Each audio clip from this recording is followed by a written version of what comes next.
जय जोहार। छत्तीसगढ़ी प्रमुख प्रादेशिक समाचार के संग मैं किरण वर्मा। केंद्रीय गृह और सहकारिता मंत्री अमित शाह काली छत्तीसगढ़ के बस्तर संभाग के मुख्यालय जगदलपुर में 84वां सीआरपीएफ दिवस परेड समारोह में मुख्य अतिथि के रूप में शामिल होही। जगदलपुर करा करणपुर में स्थित केंद्रीय रिजर्व पुलिस बल परिसर में राखे गए ए समारोह में केंद्रीय मंत्री सलामी परेड के निरीक्षण करही। संगे संग अच्छा प्रदर्शन करैया बल कर्मी मन ला अलंकरण देख के सम्मानित घलो करही। केंद्रीय गृह मंत्री सीआरपीएफ परेड दिवस समारोह के मौका में छत्तीसगढ़ के बस्तर संभाग बर हल्बी में प्रसारित होवैया आकाशवाणी के साप्ताहिक समाचार बुलेटिन के घलो वर्चुअल शुभारंभ करही।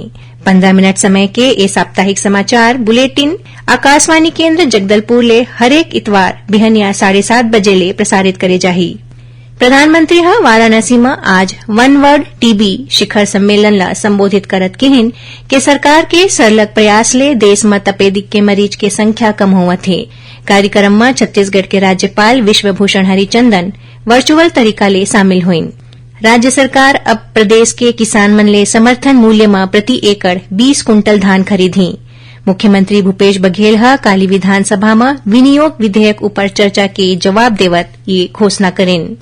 केंद्रीय स्वास्थ्य और परिवार कल्याण मंत्रालय उत्कृष्ट स्वास्थ्य सेवा और मरीज मन ला अच्छा इलाज उपलब्ध कराए की सेती छत्तीसगढ़ के 4 ठिन और प्राथमिक स्वास्थ्य केंद्र मन ला राष्ट्रीय गुणवत्ता आश्वासन मानक प्रमाण पत्र NQAS प्रदान करिन है। एमा सुकमा जिला के गादीरास प्राथमिक स्वास्थ्य केंद्र, बीजापुर के कुटरू प्राथमिक स्वास्थ्य केंद्र, सरगुजा के रघुनाथपुर प्राथमिक स्वास्थ्य केंद्र और राजनांदगांव के शंकरपुर शहरी प्राथमिक स्वास्थ्य केंद्र शामिल है। मुख्यमंत्री भूपेश बघेल आज रायपुर ले बिलासपुर रद्दा में रायपुर विजयनगरम शाखा रेल मार्ग में स्थित लेवल क्रॉसिंग में बने फुल हाइट 4 लेन रेलवे अंडरब्रिज के लोकार्पण करेन। नेहरू युवा केंद्र संगठन और यूनिसेफ छत्तीसगढ़ के सहयोग ले रावतपुरा सरकार विश्वविद्यालय धनेली रायपुर में आज जलवायु, ऊर्जा और जल के क्षेत्र में युवा नेतृत्व विषय में राज्य स्तरीय संगोष्ठी के आयोजन करेगी।